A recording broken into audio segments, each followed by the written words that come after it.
Hello everyone, मैं doctor Ummed Sarvom care clinic Agra से आपका इस यूट्यूब चैनल में स्वागत करता हूं।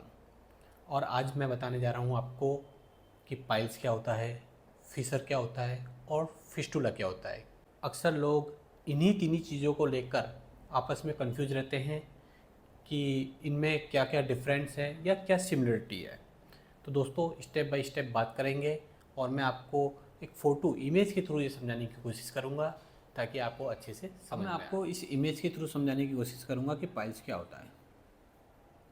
इस एरिया में आप समझ पा रहे होंगे कि इसको बोला जाता है रेक्टम एरिया, यानी कि ये पूरा एरिया रेक्टम एरिया बोला जाता है, और इसको बोला जाता है एनल एरिया। इस कंडीशन में क्या होता है, जब हार्ड स्टूल पास होता है या इनडाइजेशन हो जाता है, यानी कि बार बार स्टूल पास होता है, तो उसकी वजह से रेक्टम एरिया में प्रेशर आता है, और इस प्रेशर की वजह से जो हमारे अंदर छोटी छोटी हेमरोइडल जो वेंस होती हैं, ये आप देख पा रहे हैं नीले नीले कलर की जो वेंस हैं, वो प्रेशर की वजह से फूल जाती हैं। जो अंदर की साइड फूलती है उसको इंटरनल हेमरोइड्स बोला जाता है, और जो बाहर की साइड फूलती हैं उसको एक्सटर्नल हेमरोइड्स बोला जाता है। तो ये चीज़ पाइल्स बनने का कारण बनती है, यानी कि हमारी जो खून की सप्लाई वाली जो नसें हैं वो फूल जाने को ही पाइल्स बोला जाता है। दोस्तों, अब आते हैं हम फिशर के ऊपर कि फिशर क्या होता है। कि आप जैसे इस इमेज में देख पा रहे हैं, ये हमारा रेक्टम एरिया और एनल एरिया है।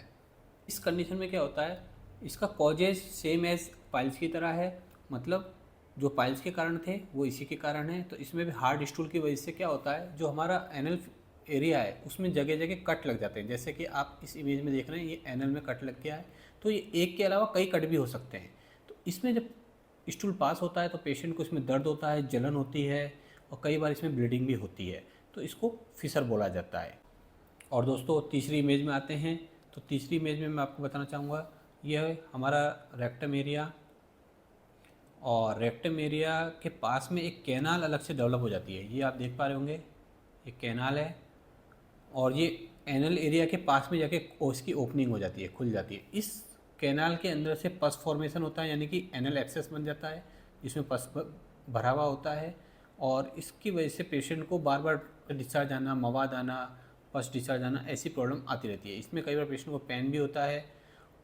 इस टाइप की कंडीशन देखने को मिलती है। अब बात करते हैं कि इन तीनों में क्या सिमिलरिटी है। तो तीनों की सिमिलरिटी ओनली फॉर है कॉजेज। जो कॉजेज हैं होने के वो एक ही हैं, हार्ड स्टूल पास होना, इंडाइजेशन होना, और ये जो कॉजेज को बढ़ावा देते हैं वो है, जैसे फास्ट फूड बढ़ावा देगा इसमें, इसको गर्म मसाले, तेज़ मसाले इसमें हमारे जो रेक्टल एरिया उसको नुकसान पहुंचाएंगे, उसकी वजह से पाइल्स डेवलप हो सकता है, फिशर डेवलप हो सकता है, और फिस्टुला भी हो सकता है। या अनहाइजीन कंडीशन बनी हो रेक्टल एरिया के पास, वो भी इसका एक कारण में आता है।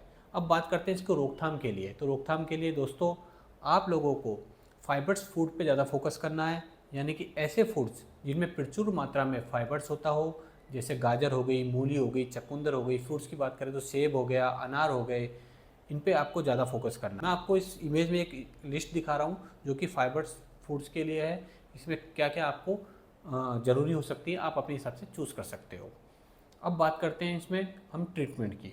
तो ट्रीटमेंट में दोस्तों मैं आपको बताना चाहूँगा, इसमें दो तरह के ट्रीटमेंट होते हैं, एक सर्जिकल ट्रीटमेंट और एक मेडिसिनल ट्रीटमेंट। तो सर्जिकल ट्रीटमेंट की बात करें तो इसका मतलब होता है कि ऑपरेशन द्वारा इन चीज़ों को सही करना। मेडिसिनल ट्रीटमेंट की बात करें तो सर्वोम केयर इसमें प्रोवाइड करता है होम्योपैथी का ट्रीटमेंट। इसमें हम पेशेंट की क्या करते हैं, केस हिस्ट्री लेते हैं। जब पेशेंट हमसे कंसल्ट करता है तो उसमें पूरी डिटेल लेते हैं पेशेंट की, क्यों हुआ था, कब हुआ था, कैसे हुआ था, वो कारण समझ के उसको डाइजेशन सुधारने के लिए कुछ मेडिसिन दी जाती हैं, पाइल्स को सुधारने के लिए सिम्टमेटिक दी जाती हैं। जैसे मैं एग्जांपल समझाना चाहूँगा, यदि आपको डॉक्टर्स को उसका कारण पता चल जाता है तो डॉक्टर अपने फार्मासिस्ट को बोल के डाइल्यूशन बनवाता है कि इसमें ये मेडिसिन इतनी मात्रा में डाल दीजिए, और ये डाइल्यूशन बन के तैयार हो जाता है आपके कस्टमाइज आपके हिसाब से। इसके अलावा जो यहाँ के डॉक्टर्स हैं वो इस पाइल्स ऑयल्स को भी देते हैं।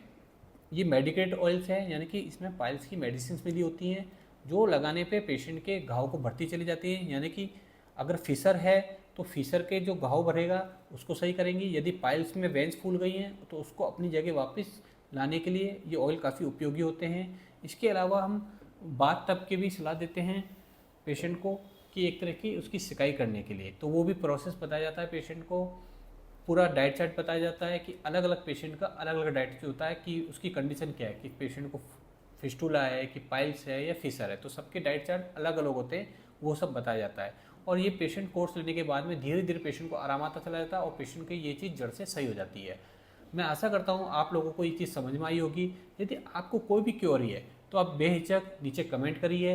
आप इस नंबर पर कॉल करके भी हमसे कंसल्ट कर सकते हैं, या फिर आप डायरेक्ट हमारे आगरा क्लिनिक पे यानी कि सर्वम केयर की ब्रांच पे आकर हमसे कांटेक्ट कर सकते हैं, हमसे कंसल्ट कर सकते हैं। Thank you.